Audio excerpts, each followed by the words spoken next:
Well, here we are, back working on the MGB GT V8, working on good old Stinky. And you probably saw in the previous episode, we've got the old girl running reasonably nicely, but what I hadn't shown you, because I didn't video it, was Kev and I took it out for a quick test drive. Now, we got probably 3 miles, 4 miles, and I thought I'd just better pull over. So I pulled over in the lay-by, and just as well I did. I said to Kev, you know, I can smell a bit of petrol. And it took us a little while to find it, because it wasn't actually that obvious, because obviously the ignition was off, therefore the pump had stopped. And the ground where we stopped wasn't particularly flat, it was quite gravelly. Anyway, we had a good look, then I turned the ignition back on. Of course, lo and behold, got fuel coming out of the carburetors. So they're obviously the float needles weren't sealing up. So I've actually ended up with exactly the same problems that I had in series, in part 1 of this series, where I had flooding on the carbs. So I was going around the bend. So we skipped our way back home, running rather economically, kept turning off the ignition to stop the pump from going. Probably just as well I did. I just about got home before I ran out of fuel. Anyway, got it back in the garage, and a bit depressed when I had a cup of tea. Anyway, in the evening, went back out there again, and here we are, we've yanked the carbs off. Now, going back to, and I can't remember what number it was in this series, but if you look back, when I originally did the carbs, I found that the float bowl covers were very, very slightly warped.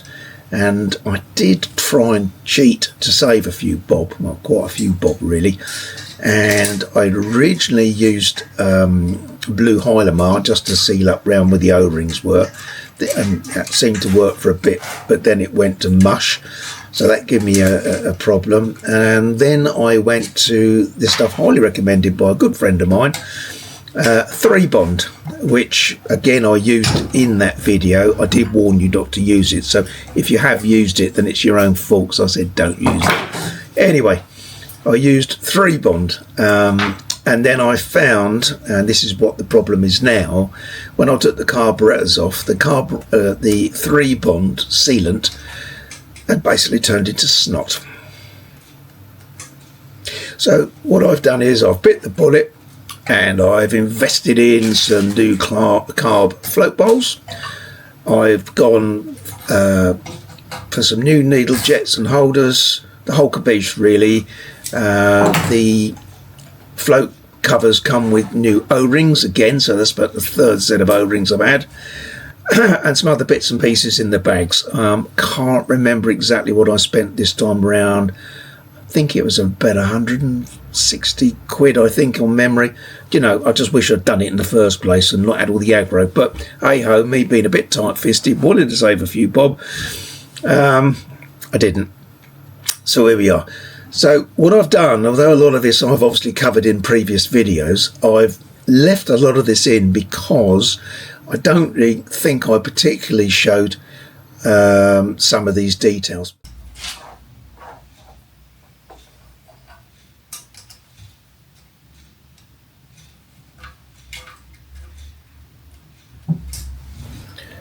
I do remember when I put the floats back in, I got one in upside down.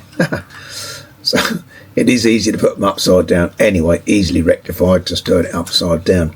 However, when I did finally get them in the right way up, I noticed that one float moved up and down quite nicely, and the other one did slightly touch the outer of the body. So you've got to be a little bit careful and make sure that it clears. I think I worked out that once the actual cap was on, that it did go up and down okay, so it wasn't going to be a problem, but it's worth looking at.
trying to get the float heights at the right height is a bit fiddly because there's so many curves. What I found best was to use this straight edge. We could use a hacksaw blade, but I think this is actually an old straight edge that I've got, but just a straight edge. And run it across the top in the dip of the float. Well, that's what I did. Then using a feel gauge to get the right depth. I can't remember what the depth was on the feeling gauge. I've got a feeling it was between 1.5 and 2 mil, but don't rely on me on that. Always check in the handbook to make sure you got it right. But anyway, a bit fiddly, bending the tang up and down. 1 minute it's too much, next minute's not enough. But a bit of practice and you can get them right. And I do know this time I did get them right. So moving on, bolt the rest of the bits and bobs on there.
And now for the most rewarding part of the job, and that is screwing on the brand new float chamber covers, or float bowls, whatever you like to call them. Brand new, absolutely lovely. Interestingly, they only weigh about half the weight of the original ones, so there's obviously a different compound. Other than that, to be honest, they look pretty much identical. I did notice when the O-ring goes into the slot, it is a lot prouder than it was on the old ones. So I wonder whether there was always a problem there with not enough meat of the O-ring protruding. However, put the new O-rings on. When I tighten it down, I am going to tighten them gently in a cross pattern to avoid anything warping. So I think that was obviously what's called the problem by some previous owners, or just age, whatever. But I did feel this time that it really did clamp up lovely. You could feel the pressure on the O-ring as you did up the screws. So here we are. Hopefully, fingers crossed, this is the last time I've got to take these blessed carbs off.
Okay, so I know I've showed you putting the carbs back on before, but I'll just run this through on quick motion for you, just to prove that I did put the carbs on. And also, actually, there's a bit of a tip. When it come to clean off the old gasket goo that was on the manifold, on the top of the manifold and on the bottom of the carbs, or the carb manifold, I used something I had on the shelf, been in there for ages, this stuff, Dab It Off. Now, I've had this for absolutely years, and I couldn't find it in meths, which is what I'd normally use, and this stuff actually was brilliant. I don't know whether it's still available. If I remember rightly, it actually come from my grandmother's house, so that's going back a long, long time, but I found it brilliant with a little bit of scotch, a bit of green scotch on it, and it come up just lovely with really little effort. So, if you can get some, handy little tip for you. So, although I wouldn't use 3-bond directly on the O-rings on the carburetor, I certainly think it's a good sealant. So I am using it on the gasket, which goes underneath or in between the inlet manifold and the carb extension casting. And as I've said before in a previous video, I like the colour because it matches the aluminium, or in this case the paint.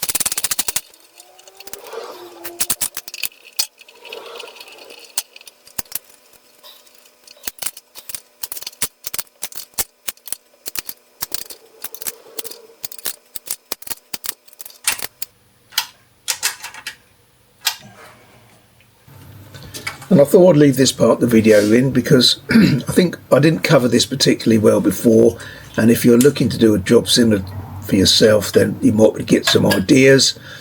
Maybe not all of them are good ideas, but anyway, some ideas. So throttle cable, choke cable, and in a minute I will attempt to put on the air filters, or the crab claws, or whatever they like to call them. And they are a bit fiddly actually, getting the top bolt down through the actual air filter and lining up with the top of the rocker box is a right pain. But, you know, all of a sudden the thread goes in and you can nip it just up tight. And I think they look absolutely superb when they're on the car. I don't know what you think. Put your comments below. Thank you.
Now I've read somewhere about this little nut at the back, this nut and bolt, the captive nut and bolt should I say, that holds on the choke cable.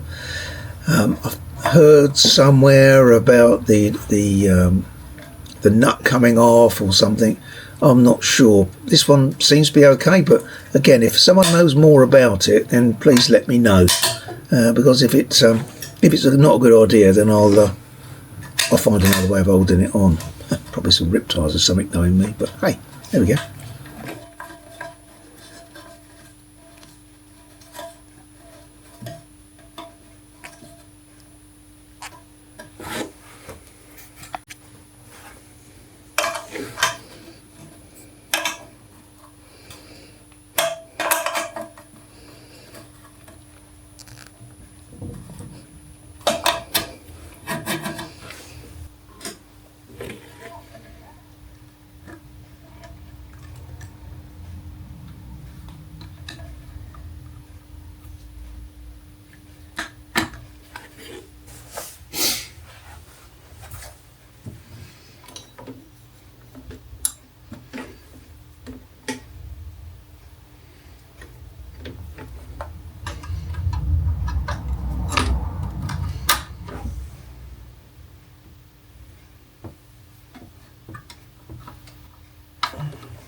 Right, just got to do up the pinch bolt that holds on the throttle cable on the end.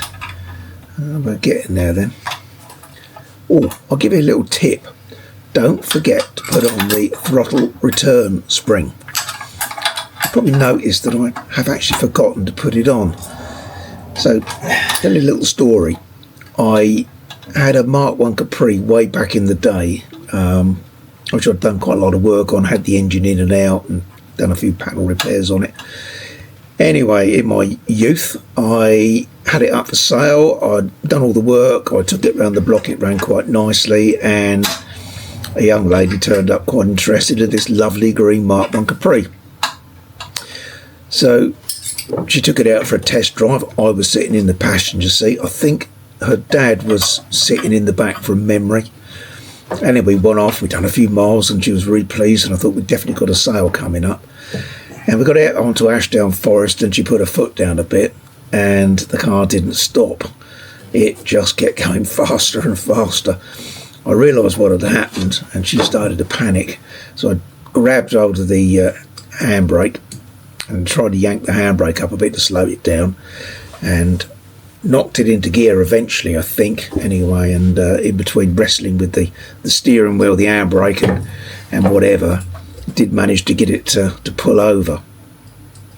The poor lady was completely beside herself. She was shaking, didn't know what to do, and I kept apologising because it was definitely my fault. I was saying, I don't know what happened. Because to be honest, I didn't at the time. Anyway, I got it going, and I very, very gingerly took it back home, and they obviously scarpered, and I lost that sale.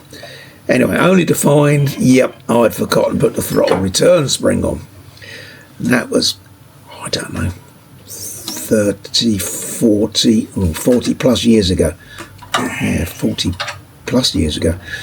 So I should have learned my mistake, but like all these things, as you get older, you forget, and you have to relearn. And that's exactly what I did on this one. So I'd done all this work and I forgot to put the throttle return spring on. And when I went to start the car up, of course it ran fine, and then I started up the second or the third time. I thought, that's thinking odd, it's the throttle's sticking. Only just to realise that obviously I'd forgotten to put the throttle return spring on. So take a tip from me, don't forget to put the throttle return spring on, or it could be quite dodgy really. Thanks for watching. Don't forget to like and subscribe. I really do appreciate those that do, and those that don't, well, that's fine. But why not? It's all free. Thank you. Bye.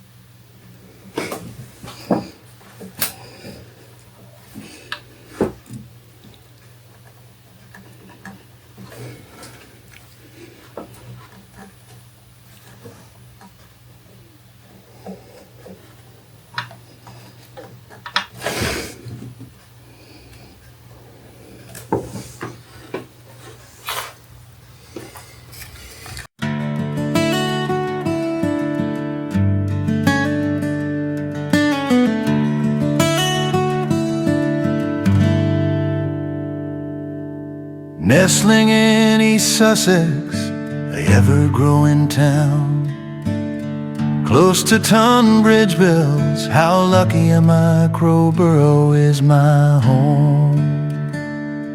The community hospital serves young and old, from cuts and scrapes to end-of-life care. How lucky am I, Crowborough is my home. The golf house that sits high on the hill, with its sprawling course flowing down in the valley. How lucky am I, Crowborough is my home. The army camp served 2 world wars. Now it houses migrants who land on our shores. How lucky am I, Crowborough is my home.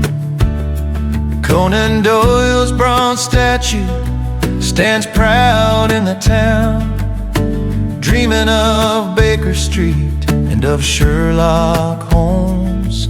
How lucky am I, Crowborough is my home. Windlesham Manor, Conan's old home, now houses pensioners enjoying a quiet life. How lucky am I, Crowborough is my home. When I was young, walking the high street, knowing people by name or by sight. How lucky am I, Crowborough is my home. Man, boy, I've lived in this town. How lucky am I, Crowborough is my home.